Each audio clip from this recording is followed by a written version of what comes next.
국민의힘 당대표에 도전하는 김기현 의원과 불출마를 선언한 나경원 전 의원이 어제 서울의 한 식당에서 전격적으로 오찬 회동을 했습니다. 회동 이후에 김기현 의원은 나 전 의원과 앞으로 공조할 일이 많을 거라고 말했고요. 나경원 전 의원은 김 의원과 충분한 얘기를 나눴고 많은 의식을 공유했다고 밝혔습니다. 윤석열 대통령 정부의 성공과 내년 총선 압승을 위해서 나 대표에게 더 많은 자문을 구할 것입니다. 나 대표님이 우리 당에 대한 애정, 윤석열 정부의 성공에 대한 강렬한 의지를 가지고 계시기 때문에 앞으로도 같이 공조할 일이 많을 것이라고 확신합니다. 우리가 생각해야 될 것은 윤석열 정부의 성공적인 국정 운영 그리고 또 내년 총선 승리 아닌가 이렇게 생각을 합니다. 그 앞에 어떠한 사심도 내려놓아야 된다고 생각을 합니다. 오늘 이런 대한민국에 대한 어떤 대한민국을 만드는 것인가에 대한 그런 많은 이야기 또 당에 대한 애당심 그리고 충심에 대해서 충분한 이야기를 나누었습니다. 또 많은 인식을 공유했습니다. 국정 운영이 성공되고 또 총선 승리를 위해서 이 필요한 부분에 대한 역할을 하겠다 이렇게 알아주시면 좋겠습니다. 많은 의식을 공유했다. 자, 이 말은 어떤 의미일까요? 김기현 의원은 나 전 의원이 사실상 자신을 지지 선언한 것이라고 평가했습니다. 사실상 지지선은 그러면 아마 그게 팩트일 것이고요. 예. 우리 당헌 당규에 이제 그 당협위원장 네. 혹은 그 국회의원은 선거운동을 못하게 되어 있습니다. 그러니까 공개의 석상에서 누굴 지지한다 이렇게 하면 시비가 걸릴 여지가 있습니다. 네. 그래서 실제 그런 표현에 좀 조심스러운 측면이 있어서 표현을 굉장히 정제해서 네. 그렇게 서로 인식을 공유했다 이런 표현을 쓴 것이고요. 이렇게 나 전 의원과 손잡은 김기현 의원은 동시에 안철수 의원에 대해서는 이념 공세를 이어갔습니다. 황윤태 기자가 전해드립니다. 요즘 세상에 간첩이 어디 있느냐고 말한 과거 발언과 고 신영복 교수를 위대한 지식인이라고 평가한 것을 포함해 햇볕 정책에 대한 입장까지 밝히라고 압박했습니다.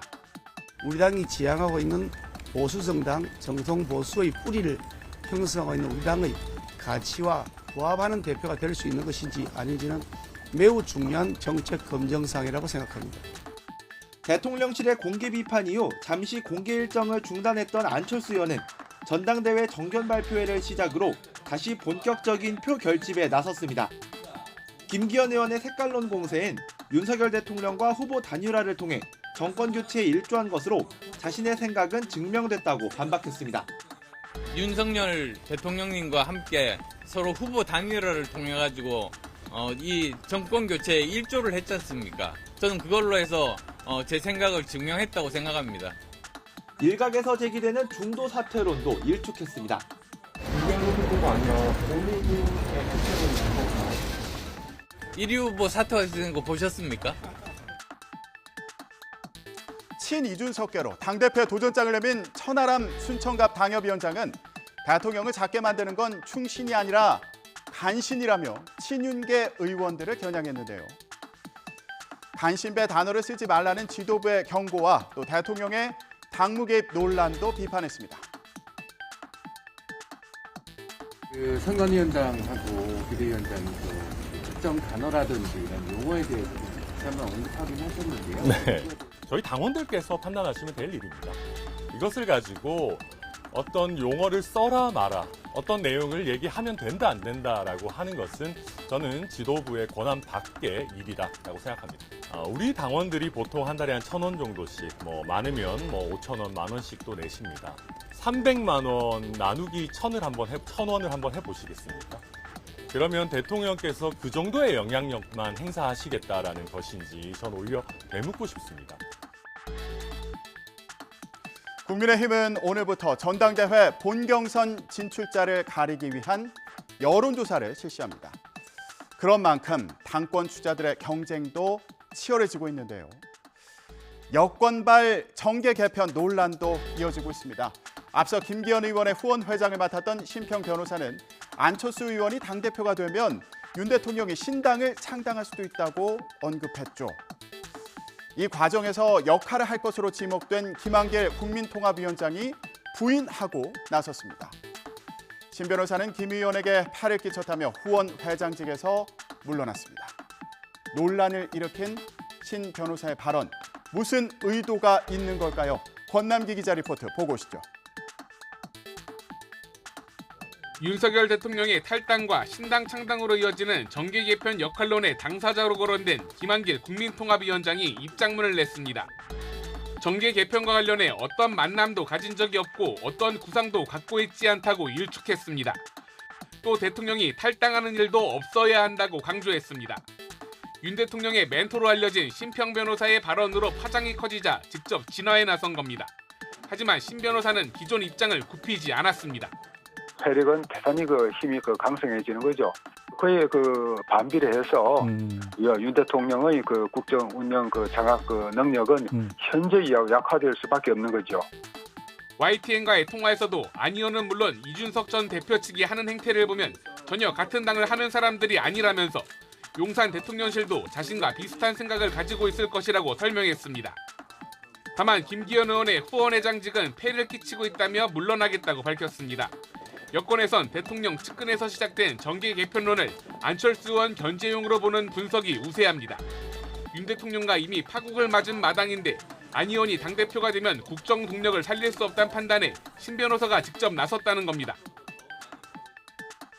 대통령실이 별다른 입장을 내지 않는 것도 이런 관측에 힘을 싣는다는 분석도 있는데요. 국민의힘 지도부나 친윤계 의원들도 대통령의 탈당에는 선을 긋고 있는데 이재명 대표 사법 리스크와 총선이 변수로 작용할 거란 시각도 있습니다. 잠시 후에 이준석 전 국민의힘 대표와 함께 이런 상황 어떻게 보고 있는지 얘기 나눠보는 시간 준비했습니다. 잠시만 기다려주시고요. 자, 국회에서는 어제 경제 분야 대정부 질문이 진행됐습니다. 난방비급 등을 둘러싸고 근본적인 해법보다는 서로 탓하기에 바빴다는 평가인데요. 어제 대정부 질문 현장을 박기환 기자가 전해드립니다. 국민의힘은 문재인 정부의 에너지 정책을 도마에 올렸습니다. 탈원전 정책을 펼치고 원자재 인상에 따른 가격 조정을 미룬 게 근본 원인이라는 겁니다. 지금 전기, 가스, 수도, 소비자 물가 지수만 보더라도 문재인 정부 때 얼마나 강하게 공공요금을 억누른 것이 여실히 드러나고 있습니다. 한덕수 총리는 야당이 제안한 정유사 횡재세에 대해 시장 원리에 맞지 않는다며 반대했습니다. 정유사들에게 횡재세를 걷고자까지 합니다. 이에 대해서 정부는 어떤 입장이신지 좀 밝혀주실 수 있으시나요? 횡재세는 이것은 우리나라에는 적절치 않다 이렇게 생각합니다. 더불어민주당은 원자재 가격이 올라도 서민 보호에 중점을 두고 가격을 조절하는 게 정부의 역할이라고 지적했습니다. 윤석열 정부 들어 최대 폭의 가격 인상 부담을 국민에 떠넘겼다는 겁니다. 문재인 정부가 공공성이라든지 사회적 가치를 중시하던 것을 이 경영 효율화 쪽으로 중점을 두다 보니까 급속하게 이 도시가스값이 오른 거 아닙니까? 21년에 300% 이상 그래서 국제 가격이 올랐는데 요금은 한 번도 조정을 못했습니다. 난방비 지원이 취약계층에 한정돼 중산층이 신음하고 있다는 야당 비판에 대해 한덕수 총리는 포퓰리즘 정책을 펼치지 않겠다며 목소리를 높였습니다. 총리님, 그러면 정부는 뭐하러 있습니까? 포퓰리스트 정권이 필요한 것은 아니라고 생각합니다. 오늘 국회에서는 이상민 행안부 장관 탄핵소추안이 본회의 표결에 붙여집니다. 재적 의원 과반이 찬성하면 가결되고 이 경우 헌법재판소 심판이 나올 때까지 이 장관의 직무는 정지됩니다. 국민의힘은 이재명 대표 방탄용이라면서 표결 때 퇴장하는 방안을 검토하고 있고요. 민주당은 야3당이 공조하는 만큼 가결을 자신하는 분위기입니다. 자, 헌정사상 처음으로 국무위원 탄핵안이 가결될지 지켜보시죠.